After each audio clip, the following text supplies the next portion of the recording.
ಪಾಲನು ಕೊಡಲು ಒಪ್ಪದ ಕೌರವ, ಭೀಷ್ಮ ದ್ರೋಣರ ಮಾತಿಗೂ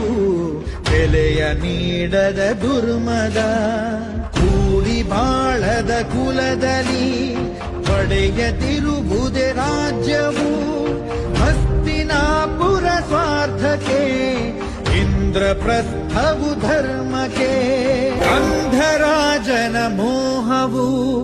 ಧರ್ಮರಾಜನ ಧರ್ಮವು, ಭೀಮ ಪಾರ್ಥರ ಧೈರ್ಯ ಶೌರ್ಯವು ಕೌರವೇಶನ ದರ್ಪವು,